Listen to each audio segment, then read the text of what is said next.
is Hiqni Nuranisa with the student number 034.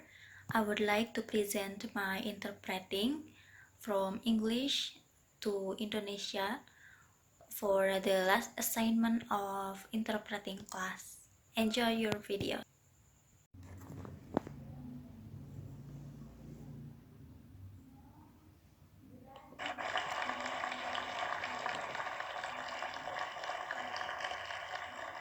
A colleague of mine once started his talk by saying, if I were American, Kolega saya ingin memulai pembicaraannya dengan mengatakan jika saya orang Amerika, I would start by telling a joke.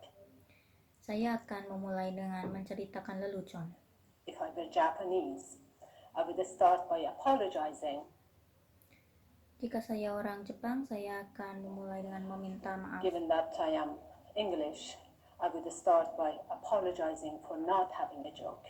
Bahwa saya adalah orang Inggris, saya akan memulai dengan meminta maaf tanpa lelucon. In my case, I am Iranian Canadian, so I thought to represent my Iranian side, I start with widely exaggerated claim, as you see on the title. Jikalau saya orang Iran dan Kanada, maka saya pikir saya mewakili orang Iran. Saya memulai dengan klaim yang berlebihan. And then I apologize for it, yang Anda lihat to pada judul. represent my Canadianness. Kemudian saya meminta maaf untuk mewakili orang Kanada. Clearly, you are not going to learn everything there is to know about culture in the next 15-20 minutes that I have.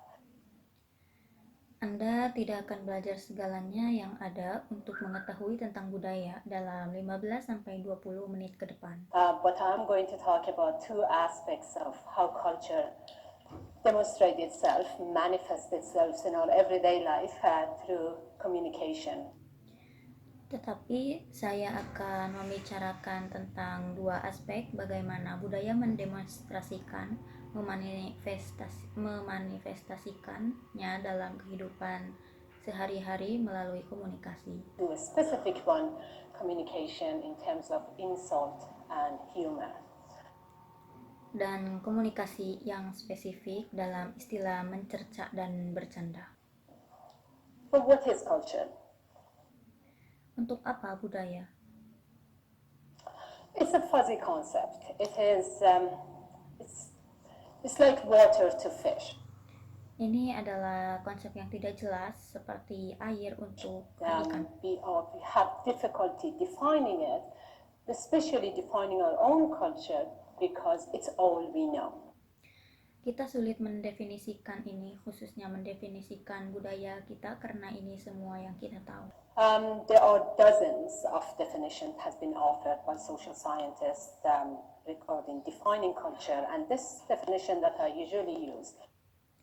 Terdapat puluhan definisi yang telah ditawarkan oleh ilmuwan sosial, kemudian merekam pendefinisian budaya, dan definisi ini yang biasa It is given by one of the pioneers in the area of cross-cultural psychology, Hiqni Nuranisa.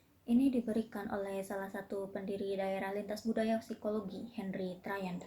He talks about it in terms of human-made part of the environment. Beliau berkata tentang istilah manusia membuat bagian dari lingkungan. It is the tangible aspect of our environment. It's what we can see. The classroom we have built, the parks we have, the highways. That's the material aspect of our culture, but it's also the subjective aspect. Ini aspek nyata dari lingkungan kita tentang apa yang kita lihat, bahwa kelas yang dibangun, parkiran yang memiliki dasar yang tinggi, itulah aspek materi dari budaya kita. Tapi ini juga sebagai aspek subjektif dari budaya kita. It is how we perceive our social environment. How we function in our families, how we perceive our notion of self, the social norms, the marital laws, the educational framework, the legal system. Ini tentang bagaimana kita menerima lingkungan sosial kita, bagaimana fungsi dari keluarga kita, bagaimana kita menerima konsep diri kita, norma sosial, hukum pernikahan, kerangka pendidikan, sistem We legal. learn our culture through socialization, of course. We are not born with particular culture. Kita tahu budaya kita melalui sosialisasi. Anda tidak lahir dengan budaya penting. There are multiple ways of looking at examining culture, and one of the best ways is, or one of the ways that have been studied quite extensively, is through looking at cultural values. Ada beberapa cara dari pemeriksaan budaya dan atau pengkajian budaya, dan salah satu cara terbaik atau dari cara yang telah kita pelajari cukup luas adalah melalui melihat nilai-nilai budaya.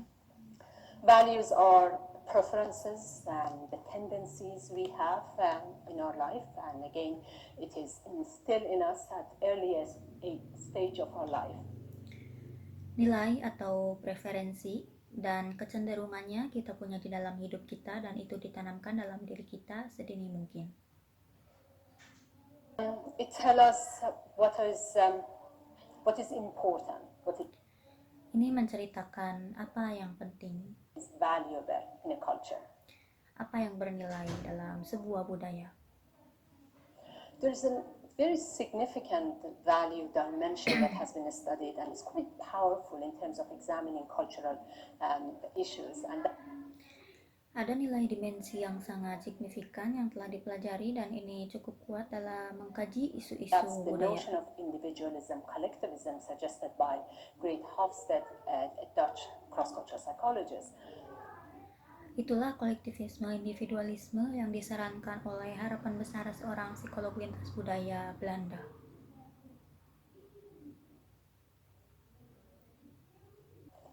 On one hand, we have individualistic societies. Canada is being one of the top 5 individualistic country we know of in the globe.